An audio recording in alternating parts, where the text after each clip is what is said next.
રાજકોટમાં દૂષિત પાણીની ફરિયાદોને પગલે મહાનગરપાલિકા કમિશનર હવે એક્શન મોડમાં છે। રૈયા ફિલ્ટર પ્લાન્ટ ખાતે કમિશનર તુષાર સુમેરાનું ચેકિંગ હવે જોવા મળી રહ્યું છે।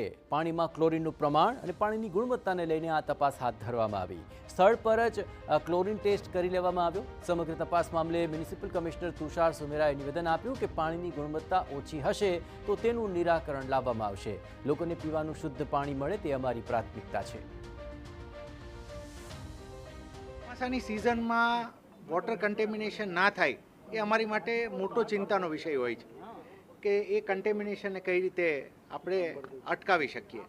એટલે એક ડ્રાઈવ જેવું પણ કરી રહ્યા છીએ અને તમામ અમારા વોટર ટ્રીટમેન્ટ પ્લાન ઉપર પણ હું પોતે પણ હવે રાઉન્ડ મારી અને અહીંયાથી સેમ્પલિંગ કરી કે અમે જે ટ્રીટમેન્ટ ફિલ્ટર કર્યું છે પ્લાન ત્યાંથી અમારું જે પાણી સપ્લાય કરીએ છીએ એની ક્વોલિટી શું છે અને જ્યાં જ્યાં સપ્લાય થાય છે ટેલ એન્ડમાં પણ અમે હવે રેન્ડમ ચેકિંગ શરૂ કરી રહ્યા છીએ।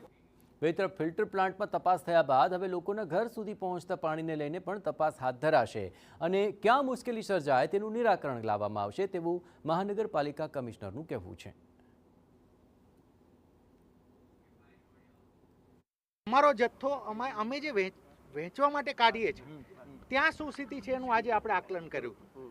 હવેનો જે નેક્સ્ટ સ્ટેપ છે એ જ્યાં જાય છે ઘરમાં ત્યાં શું હવે એના પણ અમે થોડા એક રાઉન્ડ લઈએ છીએ અને જ્યાં પછી એના વચ્ચે જો કોઈ પાણી અહીંયા ચોખ્ખું છે તો એ જો છેલ્લે દૂષિત થાય છે તો પાઇપના ક્યાં પ્રશ્ન છે એ આઈડેન્ટિફિકેશન પણ અમારો ધ્યેય એવો છે કે આ ચોમાસામાં ક્યાંય પણ કન્ટેમિનેટેડ વોટરનું રાજકોટના એક પણ જગ્યાએ અમારે પ્રશ્ન ના આવે અને જો ક્યાં આવતો હોય તો એને તાત્કાલિક એડ્રેસ કરી શકે। રાજકોટ શહેરમાં ગંદા પાણીની ફરિયાદના પગલે મ્યુનિસિપલ કમિશનર તુષાર સુમેરા છે તેઓ રૈયાધાર ફિલ્ટર પ્લાન્ટ ખાતે પહોંચ્યા છે। જે પ્રકારે તમે દ્રશ્યો જોઈ રહ્યા છો કે જે ફિલ્ટર પ્લાન્ટ છે ત્યાં જે પાણી છે તેની ગુણવત્તા કયા પ્રકારની છે તેની ચકાસણી છે તે અત્યારે હાથ ધરવામાં આવી છે।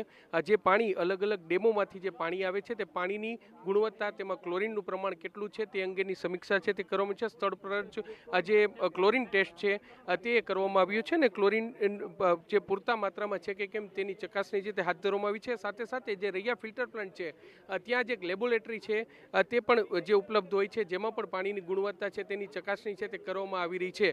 ફિલ્ટર પ્લાન્ટમાં ચકાસણી કર્યા બાદ જે મ્યુનિસિપલ કમિશનર છે તે રાજકોટના અલગ અલગ વિસ્તારોની મુલાકાતે પણ જવાના છે જ્યાં જે પાણી વિતરણ છે તે કયા પ્રકારનું છે સાથે સાથે પાણીની ગુણવત્તા છે તે કયા પ્રકારની છે તે અંગેની સમીક્ષા છે તે કરવામાં આવશે। મહત્વનું છે કે રાજકોટના જે જનરલ બોર્ડમાં જે દૂષિત પાણીને લઈને જે ફરિયાદો છે તે મળી હતી અને ત્યારબાદ જે ચોમાસાની સિઝન પણ ચાલી રહી છે ત્યારે પાણીજન્ય રોગચાળો છે તે લોકોમાં ન ફેલાય તે માટે આગોતરું આયોજન છે તે રાજકોટ મહાનગરપાલિકાનું જે તંત્ર છે તે અત્યારે કરી રહ્યું છે અને ખુદ મ્યુનિસિપલ કમિશનર છે તેઓ ફિલ્ટર પ્લાન્ટ ખાતે પહોંચી અને જે પાણીની ગુણવત્તા છે તેની અત્યારે ચકાસણી છે તે કરી રહ્યા છે। જો ફિલ્ટર પ્લાન્ટમાં પાણી યોગ્ય રીતે હોય જે અને આ ઉપરાંત જે અલગ અલગ જે સોસાયટીઓ છે ત્યાં જે પાણી વિતરણ થતું હોય છે ત્યાં જો કોઈ દૂષિત પાણી હોય તો તે દૂષિત પાણી કઈ રીતે થયું એટલે કે ડ્રેનેજ લાઇનમાં કોઈ પ્રકારનો પ્રોબ્લેમ હોય તો તેનું પણ સોલ્યુશન છે તે કરવાની રાજકોટ મહાનગરપાલિકા છે તેમના દ્વારા તૈયારી છે તે કરવામાં આવી છે। ટૂંકમાં ચોમાસાની સિઝન છે ને નવું પાણી આવતું હોય છે ત્યારે લોકોના સ્વાસ્થ્ય સાથે ચેડા ન થાય તે માટે રાજકોટ મહાનગરપાલિકા દ્વારા આ કાર્યવાહી છે તે હાથ ધરવામાં આવી છે। કેમેરા પર્સન ભાવેશ લશ્કરી સાથે મોહિત ભટ્ટ, TV9 રાજકોટ।